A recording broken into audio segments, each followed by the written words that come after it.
What's the season look like for Appleton this year? You excited? I'm very excited. This is I mean, there's definitely, I mean, not ups and downs at practices, but like, oh my gosh, with the senior class I had last year in terms of our offense, I mean, what between three of my attackmen, they put up, I did the math, about 83% of our total points for last season. So when you get rid of those three guys and put in three guys who are filling new attack spots, a lot of my sophomores are stepping up. Um, so if they can do the little things right, and we've been preaching that a lot at practice, if our boys, because of our lack of maturity in the offense, and I say lack of maturity more so in the sense of they haven't really found their groove quite yet in Right. practice. We just coming out of spring break. It's just a very immature offense right now. I have some great lacrosse players. I have some great young men. We just got to find our rhythm. Um, and yeah, just get these reps in, because I know we started doing 6v6 coming out of spring break this Monday. And our defense is phenomenal. Our defense honestly gives me and my offensive coordinator a little bit of anxiety sometimes, because it's like we got to like we'll be trying to set our offense up, and our defense just keeps shutting it down and shutting it down. We almost got to remind ourselves like, hey, like we got to like we're training against probably, in my opinion, one of the best defenses in the state right now. Who are some of those polls? Who are we talking about? So they're led by three seniors who've been playing together basically since their ALC days. I got Cooper Willis from Hortonville. He'll be a senior this year. Aiden Eckes from Xavier, and Rowan Solar out of Yeah. Appleton North. All just studs, with Colin Mansell in net, who's been playing since he was with them in ALC as well. So just a very deep core. Elliot Olm, probably in my opinion, one of the best D middies in the state. Is he still your Fogo? Oh yeah, oh yeah. Yeah. We wouldn't. He's been a staple of this team since before I was here, since when he was a Yeah. freshman. So, I mean, he's just been better and better every year.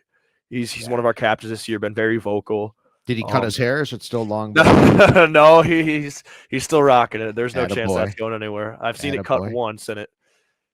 Oh, No, yeah, it made but me. It kind of makes me sad, or makes me feel old. I mean, I think that's the last Eckes boy too to go through Appleton, right? I mean, all that the that is the last. Owen's out at yeah, Elmhurst, playing out there, and then yeah, Aiden's looking good. I mean, that kid's what, like 6'5" right now, easily 205, 210. His man. sticks looking great. All those boys are looking confident back there again. Like it's been a fun job for our offense, because again, me and my offensive coordinator have had to remind ourselves like, hey, we're going against a really tough defense. So when we do crack these guys, when we finally like find our rhythm as an offense, and like I think it'll just make us even more prepared for teams that are like any team that we face this year. Yeah, I don't think anyone has a better core defense better than ours this year that I can think of. yeah. You just got to figure out how to get it in the back of the net, right? Absolutely. Yeah, definitely. It's always a tough one. Well, the Bay Valley, we've had obviously some other coaches on as well. Just we're talking Bay Valley, but from your standpoint, I mean, it's obviously it's tough. I mean, Nina is just less than a minute and a half away from a state championship. You know, Kimberly, Right. always tough. It's a tough league, and I guess speak a little bit about the Bay Valley, and then from there we'll just kind of take a look at the state as a whole. I mean, I love how the Bay Valley's grown lacrosse wise since I've started coaching. Kimberly's fielding what, like 50 plus guys. They have a Yeah, JV1, a JV2 team. It's amazing. I love seeing that. Marsh, Pusky out at Nina, they're doing a great job. Tway out there, Dawson Lee doing a great, phenomenal job out there. yeah, I know they're looking at their goalie. In terms of me looking at other teams as weaknesses, their goalie is going to be a big part of like, I mean, a part to beating them this year. It doesn't seem like they have a solid goalie like they have had in the past few years. Their defense is always going to be solid. They do always a good job with that. They have great athletes on that team. So year in, year out, no matter who's on their roster, they're always going to put up a fight. They're going to be a great contender. So I'm excited to see what they can do coming out of the gate this year. But I sure. know they don't play their first game, I believe, until I think it's like next week. I still think they have another week of practice, so they like to really get their work in preseason before they hop into their games. Yeah, Which I can respect that. yeah, definitely, And definitely. then Roger, he's always going to have that athletic, strong team. They have some really good athletes out there. Their goalie is a sophomore. He's has potential to be one of the best goalies in the state. Reed. I mean, Yeah, he was a stud last year as a freshman. So confident in that net. I mean, I got to watch him over the summer.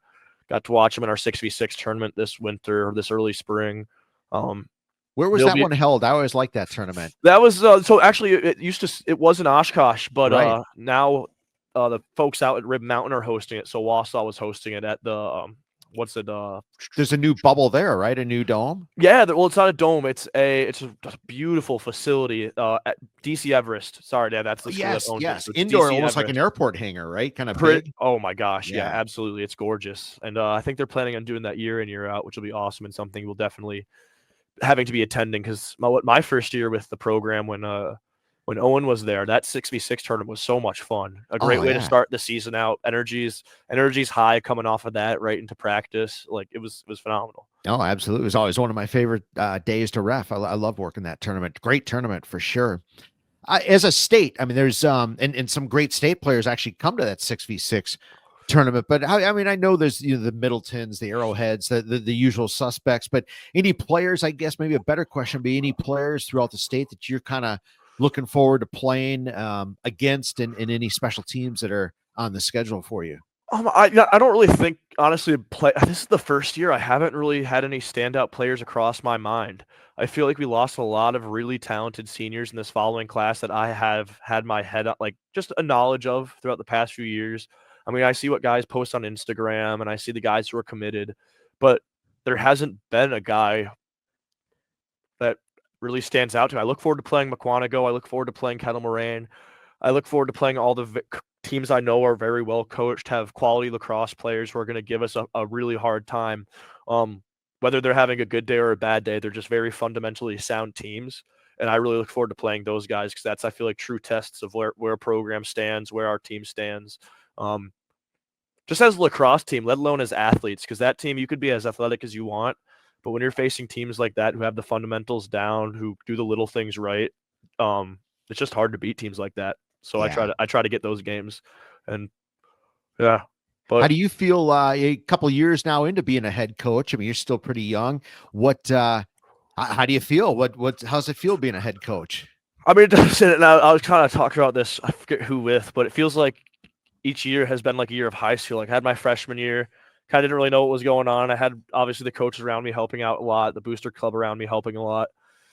Second year, still not as mature, but getting better, learning how to take the role of the head coach. And then this year's kind of felt like I'm used to the system. I'm taking the lead. I'm doing all the things ahead of time before I should be. Yeah. I just feel like I really took the reins this year, and this will be the biggest. And I think the boys see it on the field too, is the level of maturity off the field, on the field. Yeah, that's huge. Composure, leadership. I just maturing in every aspect. No, that's great. And it's one of the great things about sports, right? All of that stuff applies to real life, no matter what your job is after lacrosse, and no matter what, you need to apply all those skills really for a better life. Absolutely. And I'm also very fortunate with the coaches I've had around me, especially, I mean, for the year I started, I mean, to now I have a phenomenal defensive coordinator. My JV coaches, Taylor has been awesome. Cole Watley, who we pulled from ALC Youth, has been a great help on the offense. It's just, so having a good staff around me has definitely made my job easy. Yeah. No, that's good to hear. Well, Danny, I'm looking forward to the season. When this comes out, you'll already have a couple of games under your belt, provided the weather ever changes. This has been a miserable spring from that standpoint. But what day will that be, you think? I think this will come out next week, Thursday, a week from Thursday. Okay, yeah. I was gonna say hopefully we'll still be undefeated by then, but I don't see us losing. Yeah, right. Perfect. No, that'll be good.